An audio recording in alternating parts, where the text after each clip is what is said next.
जय श्री राम, जय बागेश्वर धाम। कुछ दिनों से मात्र सोशल मीडिया पर इतना ज्यादा ट्रेंडिंग टॉपिक बन चुका है पूज्य सरकार के विवाह को लेकर। अब सबसे बड़ा यह आता है प्रश्न का, पूज्य सरकार विवाह करेंगे तो किससे करेंगे? पूज्य सरकार के लगभग 5 से 6 लड़कियों से साथ उनने सोशल मीडिया वालों ने वह उनका नाता जोड़ दिया है और वह पूज्य सरकार के सिद्धांत पर भी कुछ ऐसी लड़कियां जो आ चुकी हैं जो पूज्य सरकार के घर में तक एंट्री हो चुकी हैं, चोरी छुपे वह पीछे से चढ़ गई है उनके घर पर और जहां पर पूज्य सरकार का निवास स्थान है। अब आता है मेन की पूज्य सरकार की जैसे ही शादी की पूज्य सरकार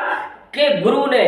आज्ञा दी थी, माता पिता ने आज्ञा देती थी और कथा में वह एक भाषण भी दे दिया कि पूज्य सरकार का विवाह जगत गुरु रामभद्राचार्य जी महाराज जी ने वह बोल दिया था कि धीरेन्द्र शास्त्री जी महाराज जी का विवाह करना है। बस इतना बोला था, मानो वह सोशल मीडिया पर बवाल हो गया। पूज्य सरकार का वह विवाह को लेकर लड़कियां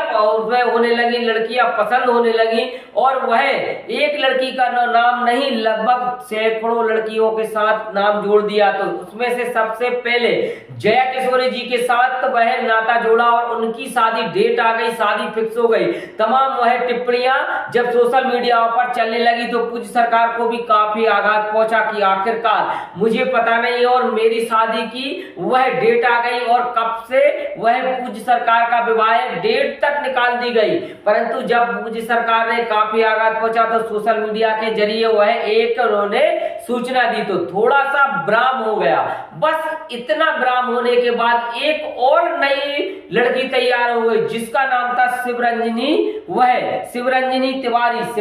तिवारी वह पूज्य सरकार के लिए सबसे पहले गंगा कलश लेकर 1300 किलोमीटर की पद यात्रा कर पूज्य सरकार के सिद्ध धाम पर बागेश्वर धाम पर पहुंची थी और वह टोल लगभग 1 साल तक चला क्योंकि पूज्य सरकार के लिए प्राणनाथ कहने वाली वह जया किशोरी जी ने तो कोई टिप्पणियां नहीं की, परंतु वह शिवरंजनी तिवारी ने तो इतनी टिप्पणियां कर दी, प्राणनाथ, मेरे करुणा के निधान, दया के सागर, तमाम ऐसी टिप्पणियां दे दी कि पूज्य सरकार के भक्तों में काफी उत्सुकता हो गई कि अब तो पूज्य सरकार का विवाह 101% हो गया शिवरंजनी तिवारी से। जब पूज्य सरकार को इस बारे में पता चला तो पूज्य सरकार ने वह सूर्पनखा से उसको संबोधित कर दिया कि मेरे प्राणनाथ, अरे अभी कोई के नाथ नहीं बने, वह उनके प्राणनाथ कैसे हो गए, कैसे वह उनके प्राणनाथ बन गए? तो वह जब सूर्पनखा से संबोधित किया तो थोड़ा सा वह उनको लगा कि अब मुझे प्राणनाथ नहीं कहना चाहिए, तो मना हो गई।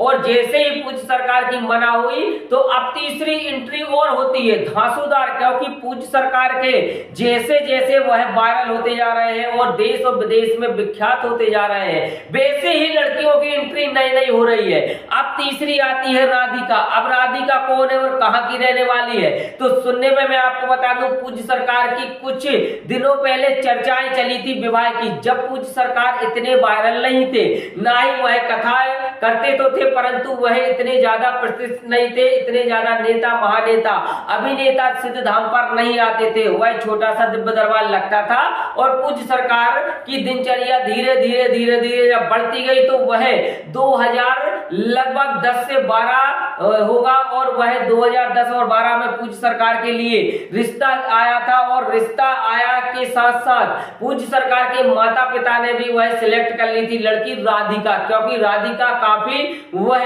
पूज्य सरकार को भी वह मन ही मन पसंद करने लगी थी और पूज्य सरकार को भी वह स्पष्ट पूज्य सरकार ने तो मना कर दिया था क्योंकि उनको प्रसिद्धियां हासिल करनी थी और हिंदू राष्ट्र के लिए वह एक नहीं लाखों बार कह चुके हैं तो उनके लिए टाल दिया गया, फिलहाल में पेंडिंग रख दिया गया। अब और नाम अहम और मेन आता है लास्ट में कि पूज्य सरकार के लिए आखिरकार वह कौन लड़की है जिससे पूज्य सरकार का विवाह होगा।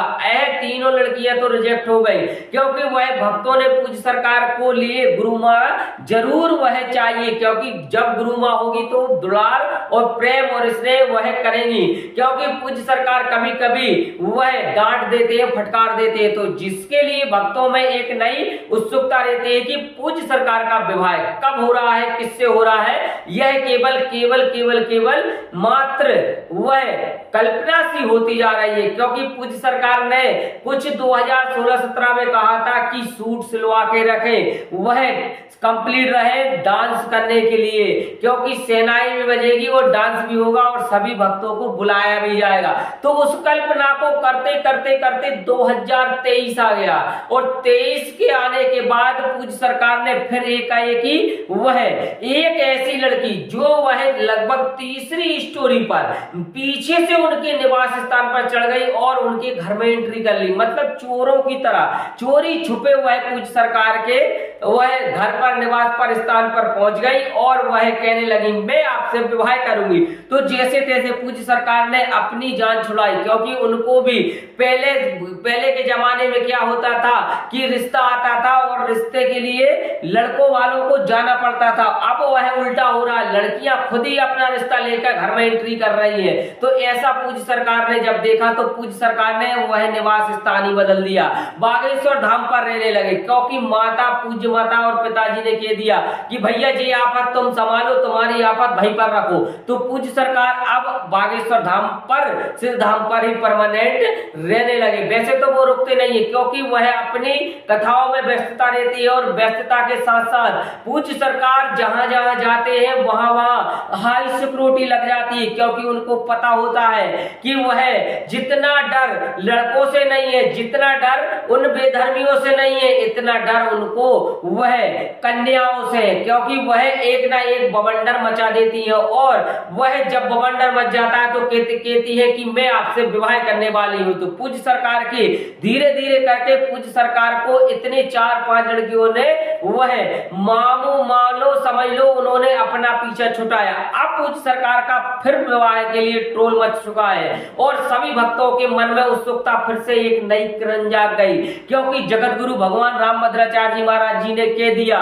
जैसे ही हिंदू राष्ट्र होगा, जैसे ही हिंदू राष्ट्र का आगाज हो चुका है और हिंदू राष्ट्र घोषित होगा, तुरंत पंडित धीरेन्द्र के शास्त्री जी महाराज जी का विवाह के लिए मैं एक ऐसी दिव्य कन्या बताऊंगा कि आज तक वह इस भूमंडल पर किसी ने भी इतनी दिव्य चमत्कारी कन्या नहीं देखी होगी। क्योंकि आपको पूर्णतः पता है बागेश्वर धाम सरकार देश और विदेश और तमाम वह मानो